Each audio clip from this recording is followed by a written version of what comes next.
Gillespie practice. It was, man. It was definitely You had to be mentally strong to get through that stuff, and that's what he did. Like that's why he had boot camp, because literally boot camp was literally to tear you down as a player, to build you back up from the foundation up. And what I always say is like Gillespie wasn't used to getting really good players. At A&M, like he would get some good players, but they had room to grow. Like when you came to Kentucky, like you're recruiting the best players because they want to go to Kentucky. And I think he kind of brought that same philosophy, like let me tear these players down, let me rebuild them. But like I always say, like at Kentucky, you're getting stallions, you're getting Patrick Patterson. Like Patrick Patterson doesn't need to be tore down and rebuilt. Like he's a McDonald's All-American. He's gonna be a great player. Like he doesn't have to go through what these other players have gone through at other schools.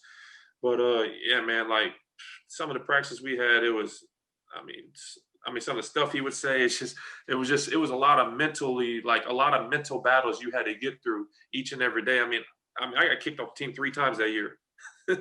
Like, and nothing. I never took any of them seriously till the last one, and he kicked me off for the 3rd time. I think I don't even know what it was for. Like, probably just Gillespie being Gillespie, and then Patrick and Jody were like, just don't come this time. Like just don't show up.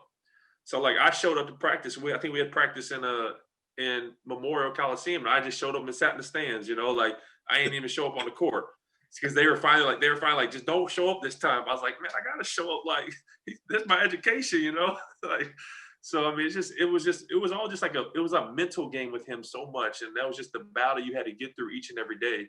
That was more draining. I mean, we did a lot of cardio and stuff too, but having the cardio and the mental, it was tough. Yeah, no, I bet I've seen guys get kicked out of practice in my day for sure. Yeah. Definitely, and I've never, fortunately, I've never been kicked out, but Yeah. but I can only imagine, at Kentucky getting kicked out of practice, thinking, "Wow, my career's over." Yeah. Is coach going to bring me back? Now I'm looking like a chump because the guys like, "Oh, you," 'cause I Man. showed up, but you're right. I mean, that's your career. That was your future. So, Yeah. hey, that's classic to show up and to sit in the stands, though. That's classic. I love it. Um, what was I know it was a tough coach, especially in practice. And coaches are meant to be tough in some ways, especially mentally, because they want to see who's the toughest people out there. That's just my opinion, my field. That's what I started to try to understand. What was your conditioning like? Because I know our conditioning was, man, it was. I felt like a horse on a racetrack. So, I'm just curious, what was that like for you guys? How was the strength, the lifting, and then the running? I mean, Gillespie was all about being in great shape, being physically strong. We would go to the track in the mornings, run the stadium for an hour, and then we would have class, and then we go to practice. Like I think we had to. I think he had give us a test. We had to run 1 mile under 5.5 minutes. Which is that's yeah, and everybody at the same pace. Didn't matter if you're a guard or a big. Wait, And all if of you y'all had to yeah, run under 5 minutes?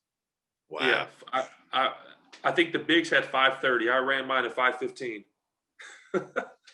Yeah. You guys got it brutal than us. Our bigs only had to come in. I think it was either 6 or 6:30 for the bigs. Oh I man, think that it would have might been have been a 6 cakewalk. for the wings, 5:30 for the guards. And that was and man, and that was after how you get the break after summer school, you go home for like 2 weeks, 3 weeks. That was the day we stepped back on campus. The day we stepped back, he said, if you don't, you gotta if you have to do this every day until you complete it. Wow. Yeah. So you And had to actually get your time before you could move yeah, on. before you can move on. I don't know who, but I know somebody had to run it like 2 or 3 times until they finally got it. I want to say it was Matt Pilgrim maybe, but yeah, Wow. yeah, Wow. Yeah, no, I don't miss those days, brother. at all. Those were the days where you was definitely tested as an athlete for Oh, sure. for sure, 100%. Now, there's a few stories out there, but what is the craziest story, Gillespie story? Like, I mean, give me a road story, like on the road, after a game or something. I mean, I could relate to after a game lost on the road, coach's attitude. Yeah. Well, everybody kind of knows about the Vandy thing, I think, where I think Patrick didn't play that game. He had like a sprained ankle or something, and Gillespie was angry because he wasn't playing. He's saying he was weak and blah blah blah because he wasn't playing through a sprained ankle, and then so he was already frustrated. And then I think we were having a bad game at halftime, and I don't even know why he picked me out of the whole group, but he was like just yelling, and he's like, you know what? He's like, we're not leaving this locker room until Josh gets out of the locker room. And I'm like, what? I'm not moving. I'm like, I'm not moving. I'm like, I didn't do nothing. I was like, I'm sitting there, just like, I'm not moving. He's like, we're not getting out till Josh leaves. And I'm like, he got to move me. Like, he's got to move me. Like, I'm done. And then Pat and Jody were like, bro, just go, just go. So like the only other room was the bathroom. So I just walked into the bathroom and stood there. And then he finished his little speech, and then we went out. I don't even know if I played in the second half. I don't remember. And then after the game, I had 8 a.m. class, so we were in Vandy. After the game, he was like, Josh, you got to ride the equipment van home. he's like, so you get back faster for your class. And I'm like, man, the bus we drove down here got beds on it. Like, what do you mean the equipment van? So I sat in the front seat of the equipment van all the way back from Vandy. What? Yeah. Serious? Yeah, Mike Stone was like, man, I don't know. He's like, I don't know what he's doing. He's like, I'm sorry. I was like, it's all right, man. Like, whatever. Let's just get back and get moving forward. The Man, man, are you serious? the equipment van. So y'all drove the van, obviously. Yeah, Was yeah, 2.5, maybe 3 hours or so. yeah, And I remember because all our managers would come whenever there was a close game, and they would drive yeah, the van. yeah. Wow. I Wow. rode back with the managers.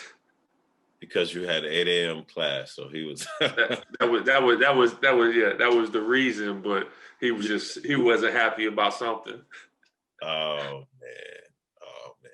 Well, let me ask you this: what did you know about him before you signed?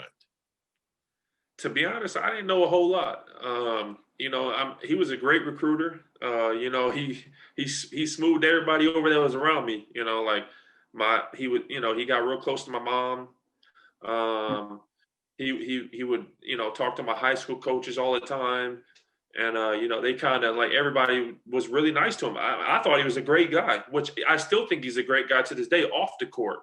I've talked to him off the court plenty of times after he's got fired. And like I actually have a great conversation with him. Like he's a really good dude, but just on the court, he just has a very very weird way of teaching people and coming across people. He rubs people the wrong way a lot.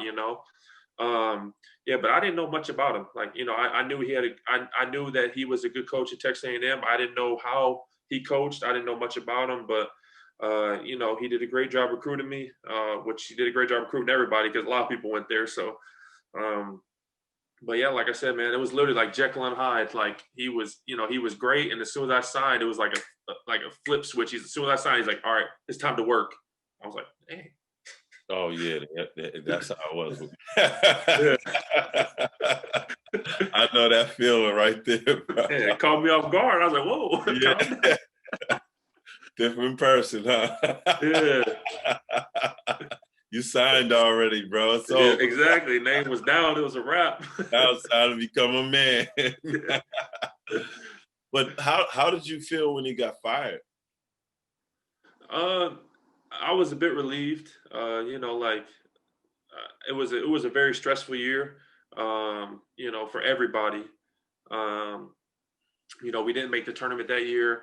But I think everybody was a little relieved that he was getting fired just because it was stressful. Like at 20 years old, you shouldn't have to be worrying about stress on top of basketball, on top of school, on top of handling all this other stuff around you. You shouldn't have to worry about the stress that comes with that type of stuff at that age.